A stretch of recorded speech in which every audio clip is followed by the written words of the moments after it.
Hello, everyone. I'm Susan Saulny, a contributor to Atlantic Live, and welcome to the Atlantic Festival. We're so glad you're here. If you're a parent or a teacher, the topic of conversation over the next hour will be something close to your heart: the state of K through 12 education in light of the pandemic. COVID-19 and virtual learning have created new challenges for many students, and inequities have grown. But has the pandemic offered us a rare opportunity for structural reform? As students settle in for a new year, we'll explore what the future might hold. But before we get started, two quick notes. We want to thank our underwriter, the American Federation of Teachers, for support of the Atlantic Festival and our journalism here at the Atlantic. And we want to remind all of you at home that you can participate in the conversation via the Q&A tab. Please tell us where you're from, and if you ask a question, we can add it to the conversation. Now, let's get started. For a conversation about meeting the demands of the 21st century, please welcome U.S. Department of Education Deputy Secretary Cynthia Marten. Atlantic staff writer Adam Harris is here to lead the conversation. Thank you so much for joining us, Deputy Secretary Marten. I'm happy to be here with you. Thank you.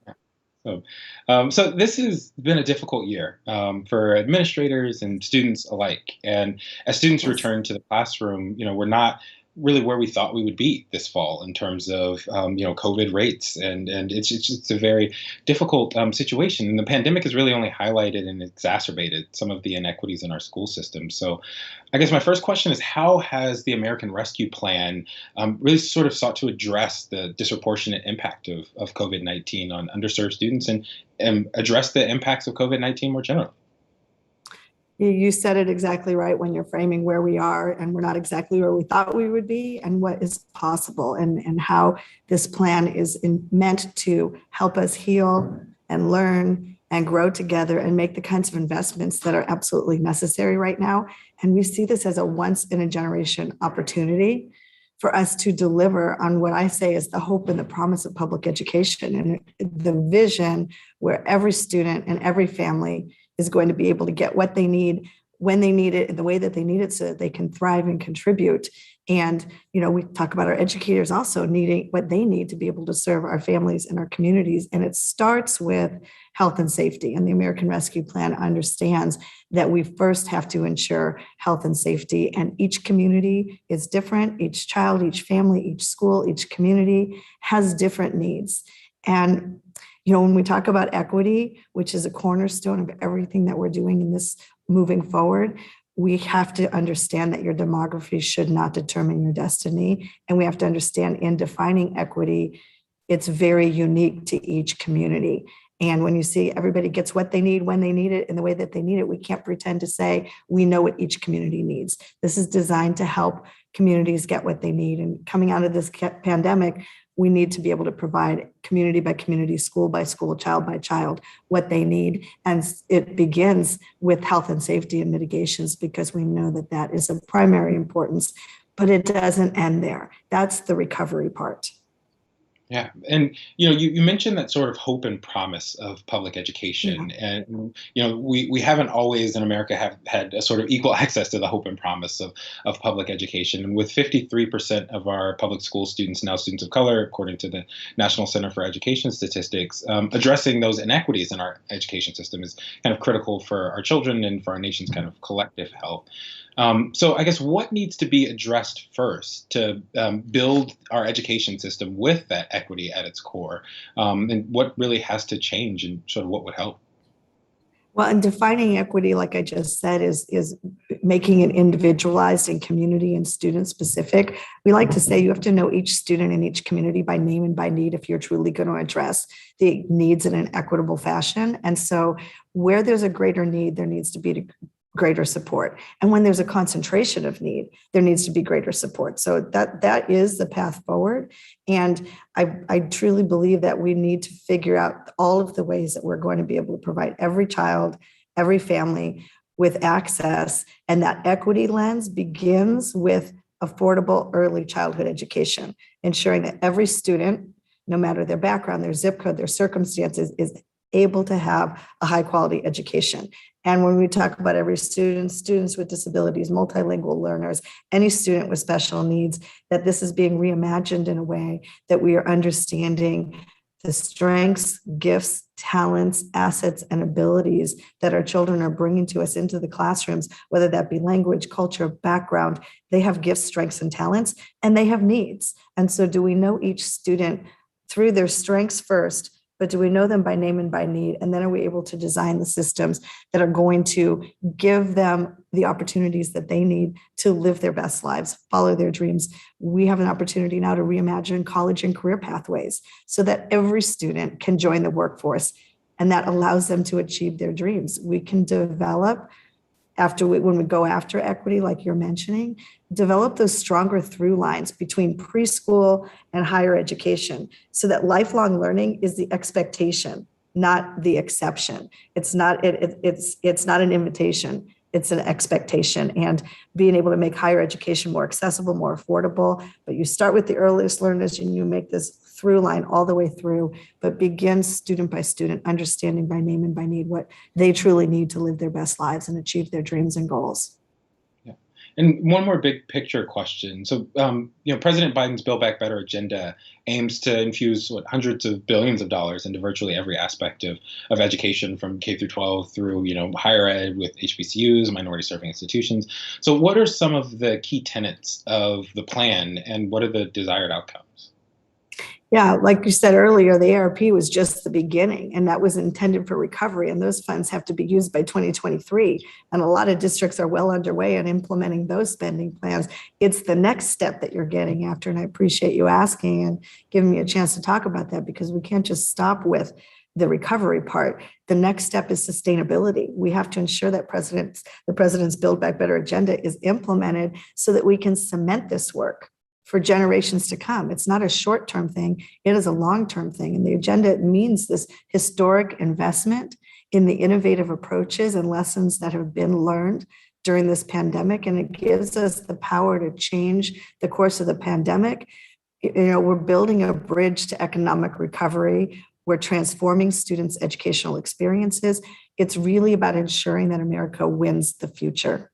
The Build Back Better agenda is about helping us reclaim our global standing as an economic power, as an equitable society, and as a moral leader. But I will say this agenda starts with education. The broader agenda must begin with education. A nation's investment proves its value, and no investment matters more than educating students who are literally our nation's future. And for U.S. education, building back better means recovering from the pandemic, reinvesting in our students, and then reimagining education for generations to come. And it's providing 14 years, cornerstone to this is providing 14 years of free education by adding 4 additional years of public education for every student. 2 years of universal pre-K, 2 years of community college. And we know how important that is. Other nations have caught up. We can take a huge leap right now with 14 years of free education, increase the maximum Pell Grant that helps millions of low and middle income students afford higher education. Think about investing in high quality job training and apprenticeships in the fastest growing sectors. We've got to have students ready to enter public health, childcare, manufacturing, information technology, clean energy. When we invest in those kinds of high quality career pathways and job trainings and apprenticeships, that's how we build back better. So every American's going to be able to develop not just the knowledge, but the skills that they need, that employers want, and that will lead to the good middle class jobs and then the family sustaining wages. So I have to also say with the Build Back Better agenda, I know you're ready to pop on with another question, but I have to talk about the investing and supporting and respecting our nation's teachers. We have to improve the teacher preparation, support, and increase the diversity of our nation's teaching workforce. Investment in the teacher pipeline and the teacher workforce so that we are able, through these investments of Building Back Better, to help teachers get the credentials that they need in high demand areas. The secretary and I are just completing a week-long reopening tour, bus tour, and we've heard all across the Midwest about this idea to invest in teacher leadership opportunities and give the opportunity for this pipeline to grow, compensating teachers for their hard work, and that must happen. And also inside there is just providing access to quality, affordable childcare. I think I mentioned that. And you mentioned the support for our historically Black colleges and our universities and minority serving institutions, because you go after equity when you make investment there. They prepare an outsized proportion of teachers of color and people of color who pursue careers in high demand areas like science, technology, engineering, and math. We need that. And I just say we can't afford to wait to reimagine our education system. The time is now. It's time to take these steps in the president's plan. And everybody across the board, economists across the board, are agreeing these investments, and some that I've just highlighted, will increase American prosperity, giving us strong, sustainable economic growth for decades, generations to come. And I know these investments are popular. Well, to that point, and to, kind of respecting teachers and thinking about the ways that teachers and administrators are trying to think about the classroom in this moment, right? Your career in education started in the classroom. You went on to be a principal, and then most recently served as the superintendent of the San Diego, Unified School District. So you've been able to see the education system at sort of every level. So I'd like to ask you, two questions, kind of given that experience and thinking about this past year. How should, at a state and local level, at a superintendent level, how should we be thinking about creative solutions to, stave off, a different year for students and teachers, right? They were mostly virtual last year in a lot of places. In some places they're kind of toggling between virtual and in person this year. So how do we stave off potential academic regression or ensure that students are making adequate progress? Thank you for recognizing my long history as a teacher. I was 17 years as a classroom teacher and 10 years at an elementary school as a principal, and all of that matters in terms of what I bring. And you're asking the question that I wish that every educator in America could answer that question right now for themselves, because what you're getting at is, where does the innovation live? What has been learned?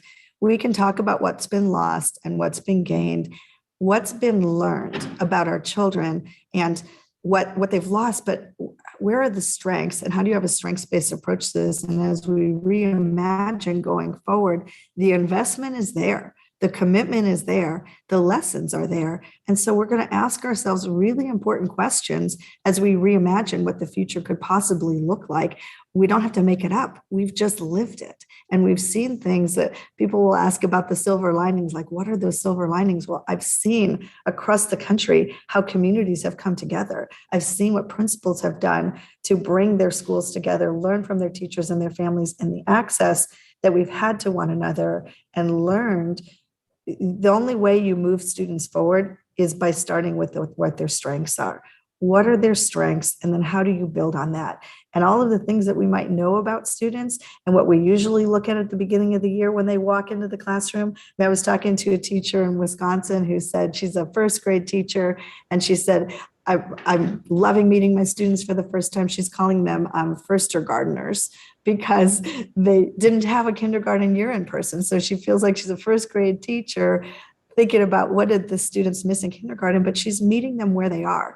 And that's what good teachers know how to do. Good teachers know how to see the whole child and meet them where they are. And, as we talk about what this is looking like, you start with health and safety, you move quickly to social, emotional, and mental health needs, and then you get to academic progress. And you don't have to wait for one and then the other and then the other. They can all happen simultaneously. But what I know is that in every teacher's heart is teachers can look the students in the eye and say, we know what you've been through.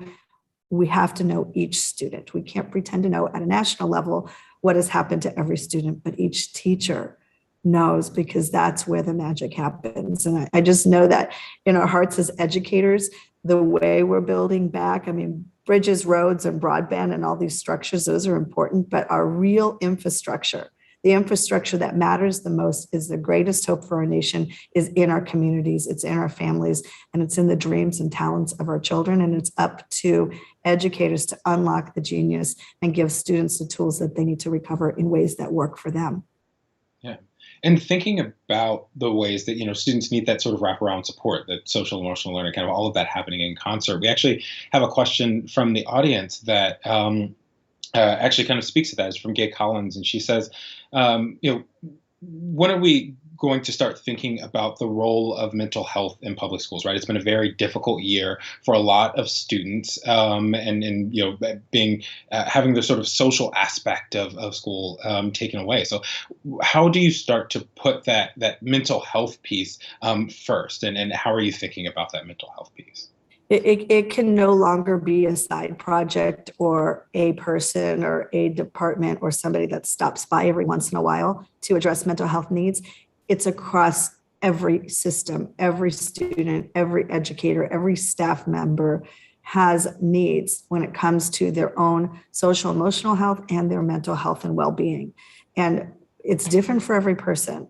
But when we say this pandemic has taken a disproportionate toll on people, every single person has been impacted. And it's up to the professionals, when you're talking about school counselors and even our school nurses and support staff and teachers, understanding prioritizing mental health can't be the words that we say, they must be the actions that we take. And there are professionals that understand how to create approaches to mental health and well-being that are embedded throughout the school day. It can't be one time. Let's just imagine, rather than me saying what it can't be, let's imagine what is possible when we prioritize mental health.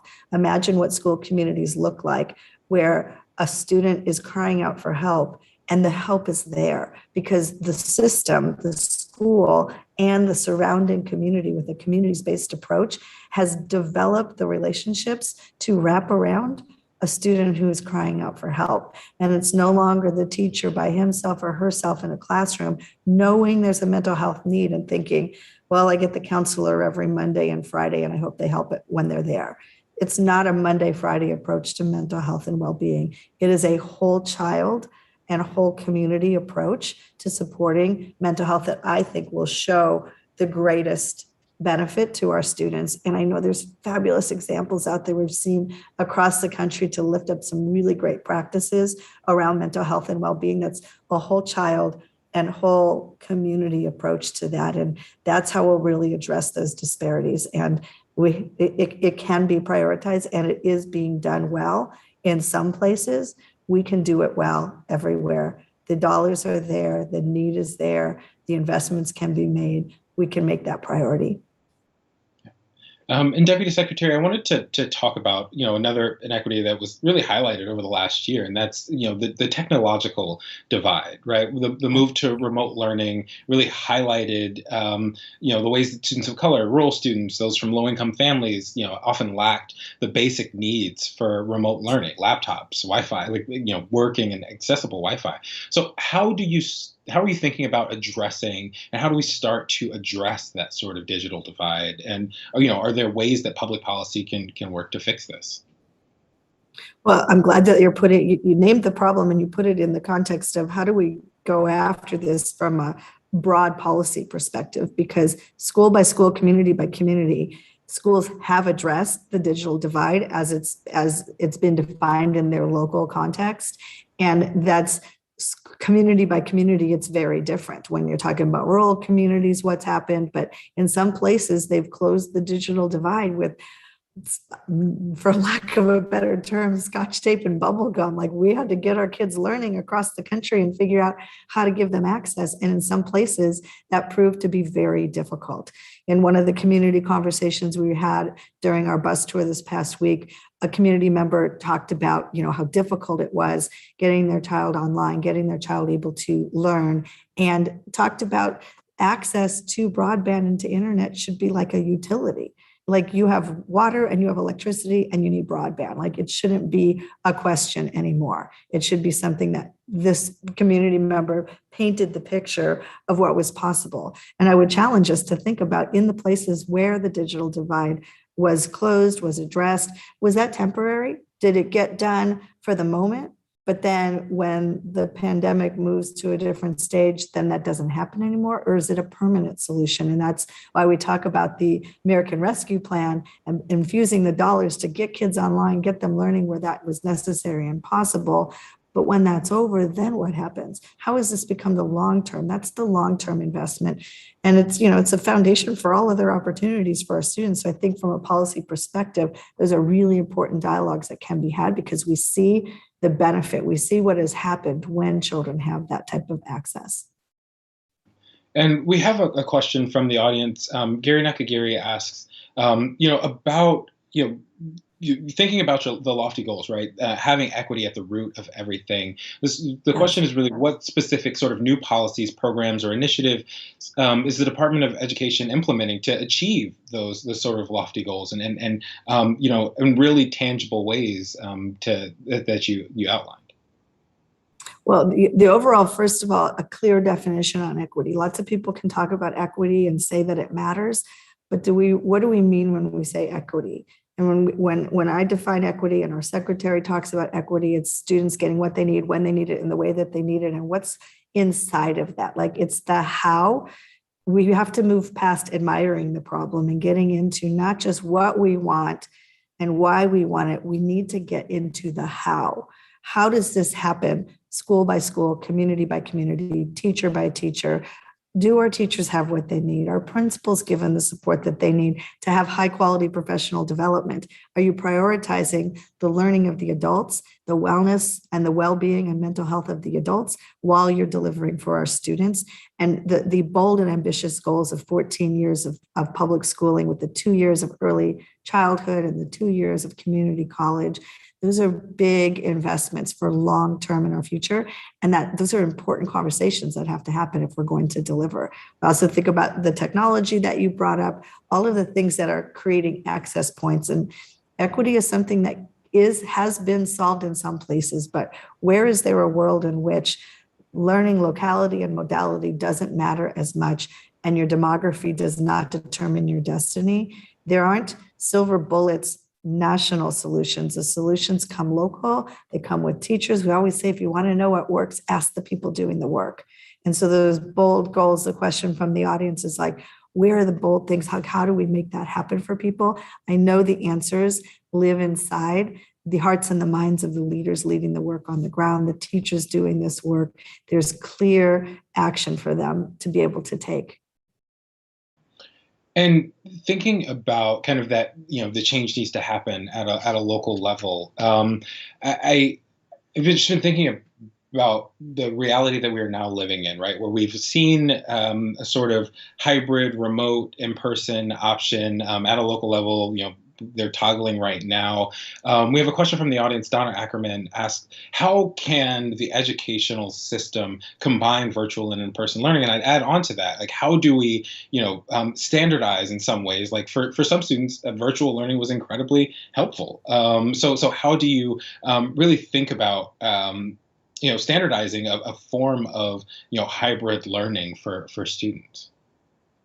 Once again, I think there are really powerful examples of what's been emerging from the field. As I've talked to educators across the country, school superintendents and principals, and even families, parents have told me what they've experienced. And some like, this was actually working. I want to continue this. This wasn't working.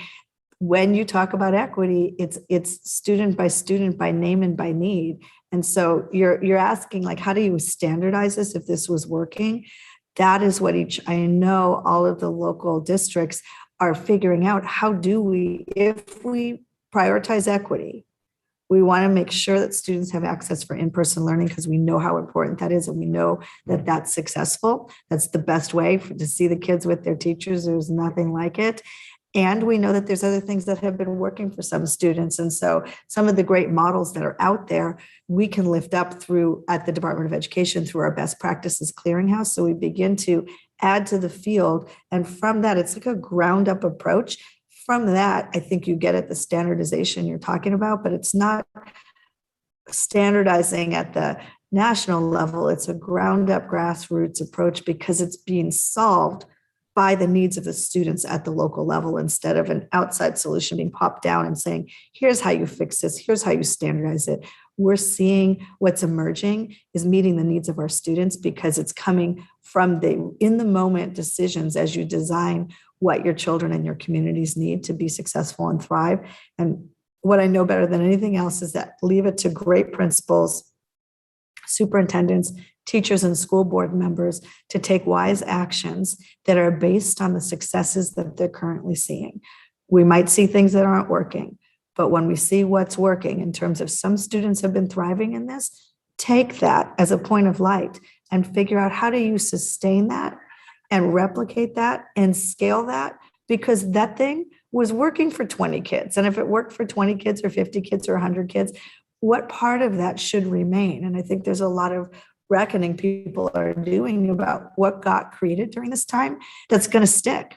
Some things got created as an emergency response and it was just a temporary thing that had to happen and it moves away a year from now. But some things got developed that it's like the beginning of innovation. I think of it as springtime when the tree is blooming, the flowers are, like when innovation happens, you're on to something. When you're on to something that's working and it's checking what we believe around equity, it's giving access where access wasn't there, why would we stop that? It gets then to, you're saying, can we standardize that? If that was working, let's standardize that and make that happen. And I know that's what smart school boards and superintendents and principals and educators are doing across the country. They're leaning in to those things that actually worked and saying, wow, we discovered something here that might have some potential. And the proof is in, did our children get something that they needed that helped them to be successful? And it's a long-term investment. Let's keep this around. Let's take this to scale. Let's replicate this and let's make this sustainable, which is why it's not just the American Rescue Plan, American Families Plan, it's Building Back Better is cementing. If you want to standardize some of the things that have been helpful, how do we cement this?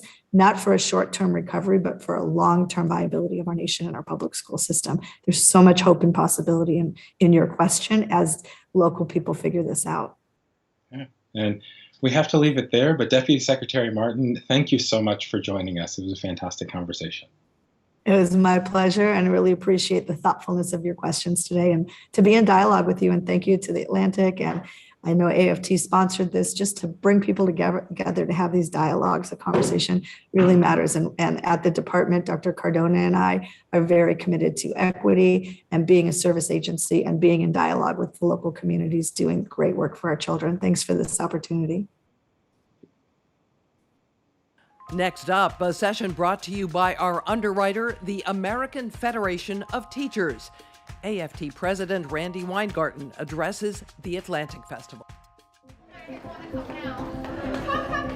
Students and school staff are settling into the third straight school year under the cloud of the coronavirus pandemic.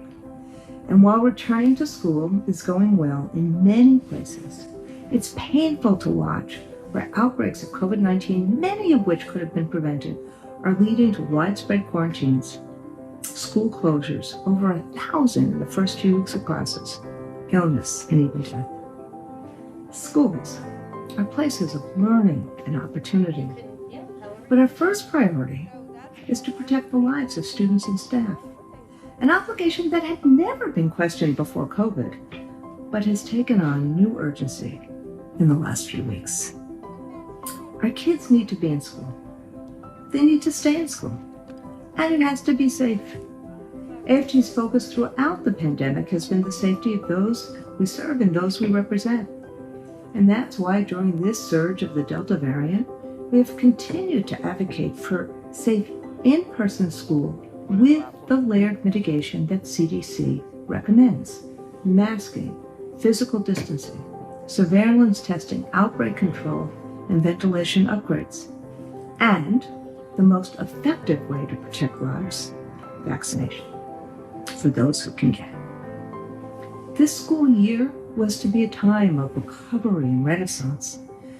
But before we reimagine public education in order to ensure that children are the knowledge and critical thinkers and have those skills to navigate a rapidly changing world, we need to open schools safely. That some policymakers, some governors are using kids as pawns to advance their own political agendas or to pretend that COVID is not a problem or doesn't exist, that is unconscionable and unacceptable. AFT has matched our commitment to safe reopening of schools with funding and a GOTV type campaign. We've made scores of grants available totaling $5 million for this Back to School for All campaign. 1,800 of our local unions that educate more than 20 million kids are participating. Some locals have sponsored vaccination clinics. Others are inviting parents into schools to highlight the health safeguards in place and to answer questions. Still others have canvassed door to door this summer and fall to encourage families to send their kids back to school, with a special focus on the students who attended little or no school last year. We've sponsored billboards and fairs all across America. And since August 1st, I've visited communities in 20 states and Washington, D.C. and Puerto Rico to support these efforts. This is a moment to create safe and welcoming environments in every school so we can help kids not only recover from the disruptions of the past 18 months, but help them thrive. This is the promise and purpose of public schools, to help individual students thrive, to help our communities rise. This will heal our nation. So now, in this extraordinary time, teachers and students, staff are hard at work. Staff and educators have been hard at work since the start of this pandemic, and they have one of the highest vaccination rates of any profession. 90% of AFT members are fully vaccinated to protect themselves and others. They are focused not only on students' academic growth, but on their social and emotional needs, knowing that the disruptions and isolations during the last 18 months have led to a surge in depression and anxiety. Teachers can't do this alone. Neither can school staff. We need wraparound services right in our schools. We need counselors and nurses. They can't be stretched so thin that children's needs go unmet, as they are right now. We need more community schools where students and families can access medical and mental health services, social supports, food assistance, and other urgent needs, so students can focus on learning and on just being kids. I've been in awe of the energy and creativity teachers put into keeping students connected and moving forward during the school closures, the remote, the hybrid learning, and all the uncertainty. And as I've crisscrossed the country, I've seen educators put that energy and creativity into students' academic recovery and acceleration. I've seen both the trepidation and the unmistakable joy and excitement that students, parents, and school staff have had as they head back to in-person teaching and learning. And here's another thing. The places that have been most successful in school reopening are where educators, our unions, superintendents, and school boards and city and town officials are working together, are collaborating, are transparent. That's what creates trust. We need to do what helps students recover, and that's project-based learning. It really engages students. It puts them in the driver's seat of their learning. Literacy unlocks all other learning. And literacy in science and civics, whose importance has been made crystal clear by the climate crisis, the pandemic, and the grave threats to American democracy. And then there's art, music, movement. These are the things that ignite students' creativity, it develops their capabilities, and it creates joy.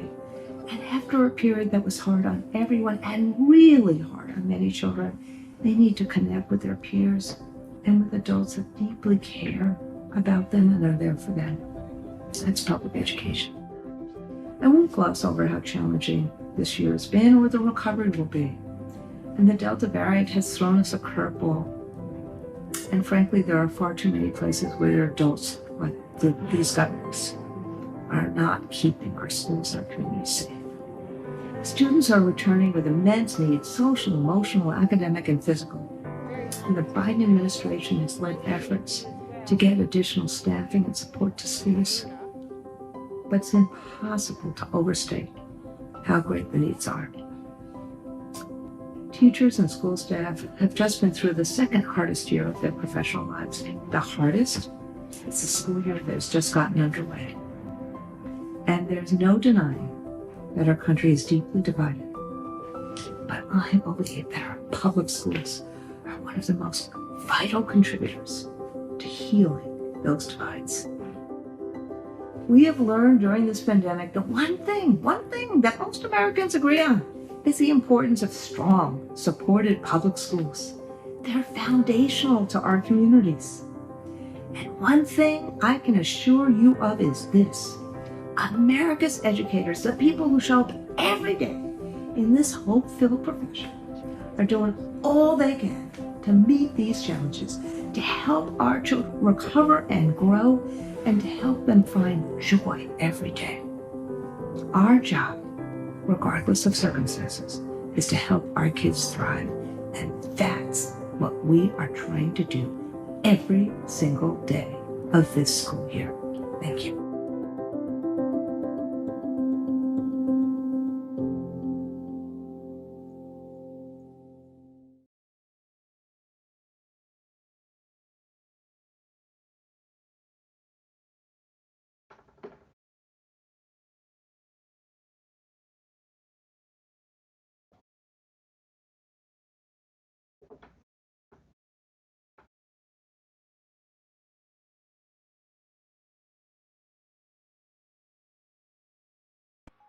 To discuss implementing solutions, please welcome Kevin Carey, Vice President of Education Policy and Knowledge Management at New America, Jean Desravines, CEO of New Leaders, and Talisa Dixon, Superintendent of Columbus City Schools. Susan Saulny is back to lead the conversation. Thank you all for joining us. The pandemic brought disparities front and center, and there's no playbook for such unprecedented times in the classroom. So let's start here. What does this school year need to look like so that students will be in a better place when it's finished? So that terms like learning loss and lost year are all past tense. If we're future oriented, we need this school year to accomplish so much. Where does one begin? Dr. Dixon, could you start us off with your experience in the Columbus City Schools?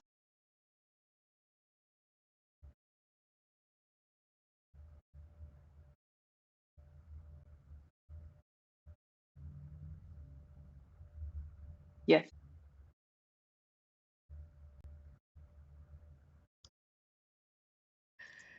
Thank you.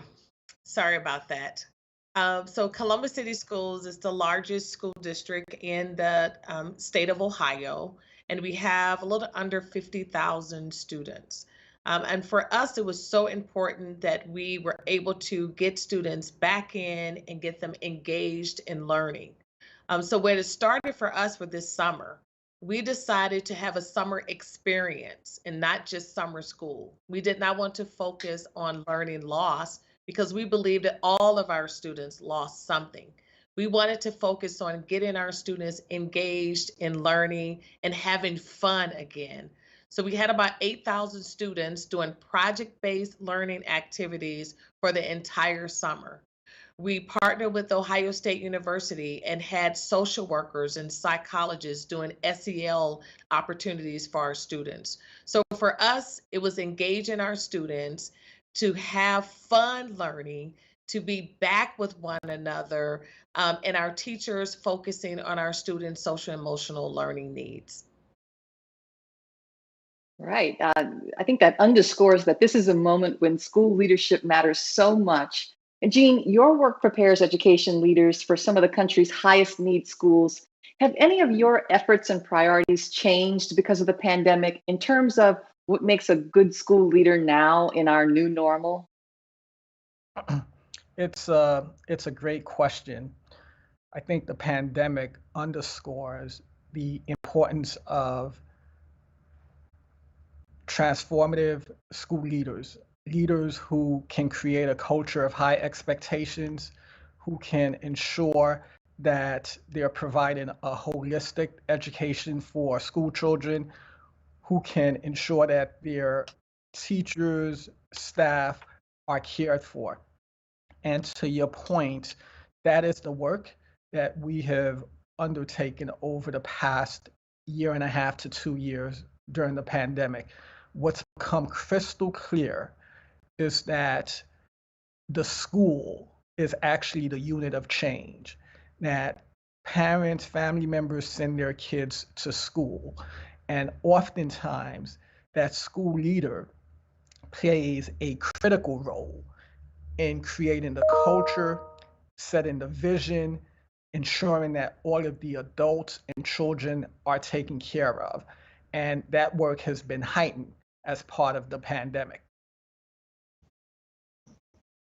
Right. Dr. Dixon, it sounded like you wanted to add something.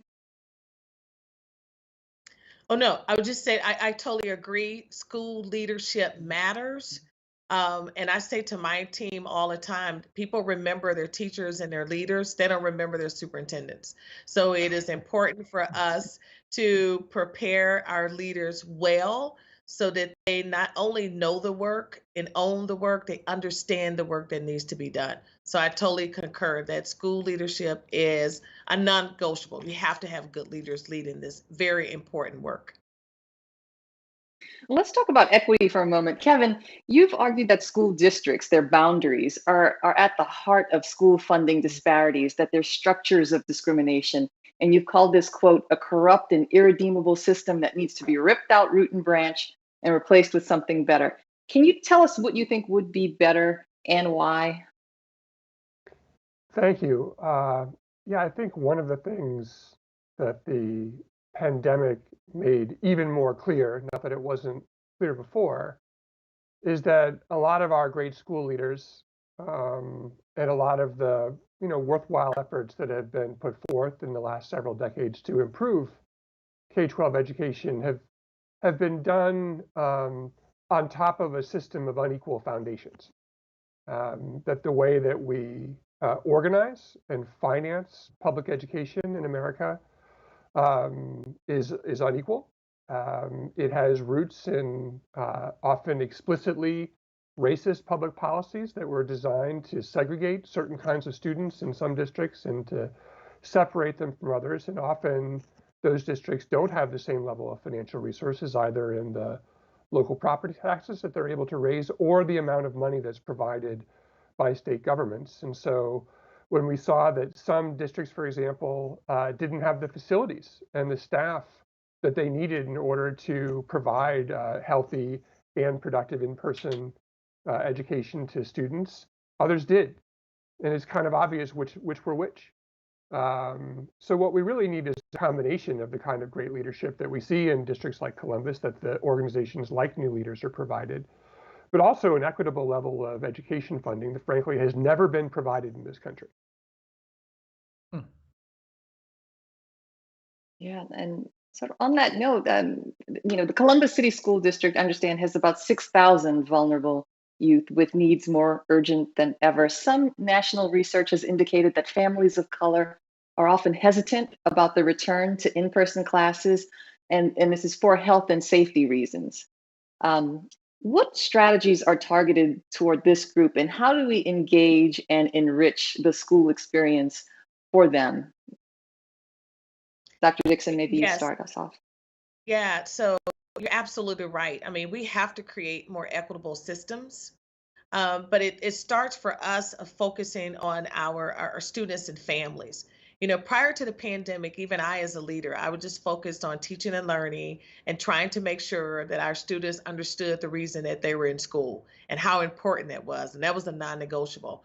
But I even had to make a change and say, wow, if we're not focused on students' basic needs and their families' needs, we're never going to be able to engage our kids again, right? And so our community came together to help with those resources, from partners helping us with hotspots and computers, all of those things that we didn't have at that time, going back to not having the funding to support all of our students.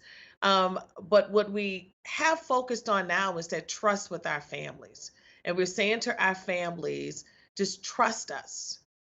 We care about your students. We want to make sure that their social and emotional needs will be met. We want to make sure that they have the tools to be successful in the classroom. And I don't think we did enough of that engagement prior.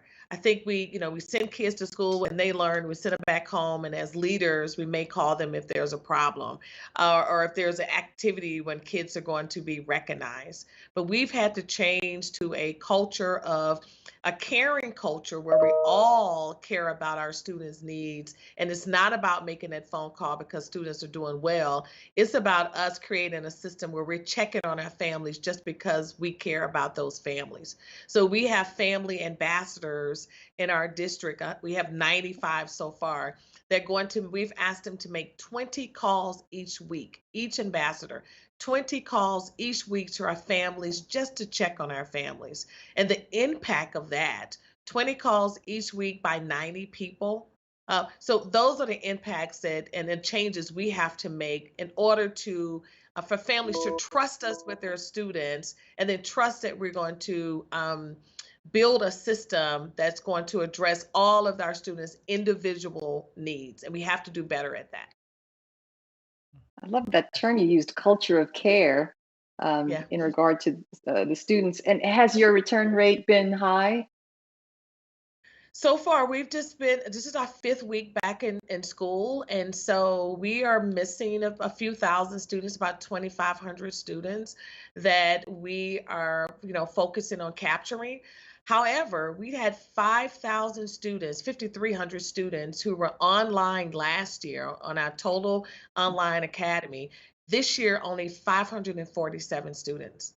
Families. So our families wanted our students back in school. They wanted them back in front of their teachers in those environments where they were supported in person. And we're all in masks, and we're going to continue to wear masks.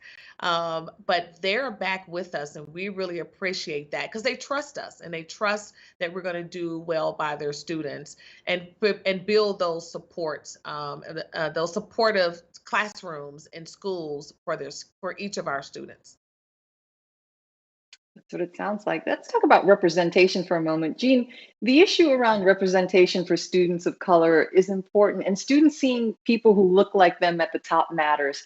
But the percentage of Black principals is substantially lower than the percentage of students of color. How is New Leaders, your organization, working to change this? And have you been able to move the needle at all? It is such an important question. The majority of our students across the country are students of color, yet less than 20% of all principals in the country are principals of color.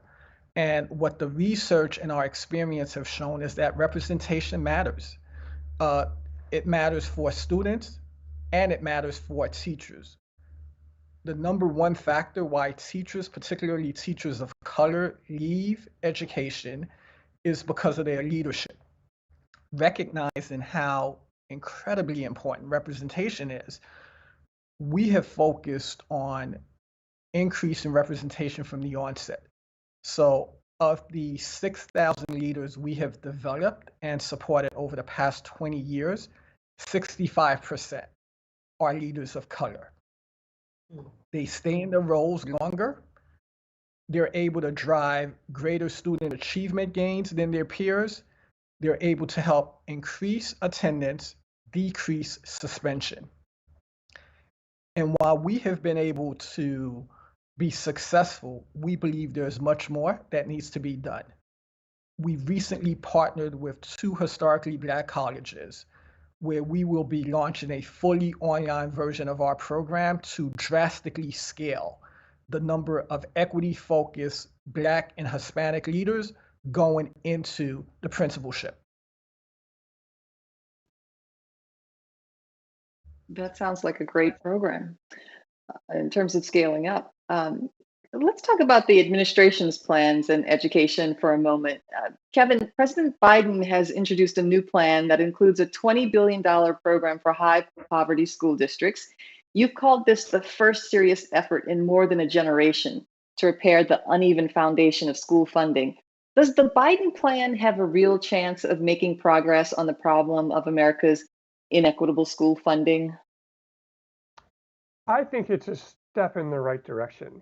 As we all know, Congress is in the middle of negotiating this and many other proposals for large-scale change in education, in healthcare, in childcare, in climate. So we'll find out over the next few weeks whether this part of President Biden's proposal makes it through that process. It's a big challenge from a national level. The federal government only provides about 10% of all the funding that goes to our K through 12 public schools, much less than it provides to higher education or transportation or healthcare or almost any of our major national priorities. And so that has historically limited its ability to act as an agent of equity. So this is going to have to be a partnership with state and local governments. But I do think that the president, in his role as the man who can stand in the bully pulpit, has a way of shifting our priorities, elevating the issue of K through 12 funding equity and justice to be a national priority in a way that, frankly, it hasn't been for quite some time. We've spent a lot of time over the last few decades talking about ideas like standards and accountability. And, I think there's a place for those things. I'm not opposed to standards or accountability. But those kind of systems don't work very well if you're asking educators to meet the same high standards but not providing the same level of resources as other places. They all have to fit together. And I think President Biden is the first president in quite some time who has said, this is a major priority for me, and I hope we see that continue. Mm. And just to follow up on that for a moment, you said if Congress enacts the president's plan, that the most lasting effect may not be the funding it provides, but the precedent it sets. Or to that point, are you optimistic that true structural change might happen? And I want to open that question up to the others as well. I mean, structural change is difficult. So, optimistic, I'm aspirational. But we have to kind of move forward. I went to graduate school in Columbus, Ohio, at Ohio State University. And, back then there was a lawsuit afoot in Ohio where a bunch of school districts had sued the state because they weren't getting equitable funding. And, what happened was they won the lawsuit, and then the state legislature said, yeah, we'd rather not. We're not going to comply with that. These are very difficult things to do. They go to some basic values and commitments that state level leaders have to make. But that's exactly why you need a strong federal role to bring everyone along. Anyone else feel that this could be a moment for big or even small structural change? I think so. I think what we've seen so far with a lot of the federal funding that we have, those to kind of cover these learning loss and address the gaps that we are seeing, I think is a step in the right direction. But what I hope does, that it cannot happen is that we go back to be held to the same standards, right? So, and I think that policy change is what's needed. So you can give school districts money, and this time you kind of have more money than what you can utilize in that time span. But if you hold us back to those same standards, then what?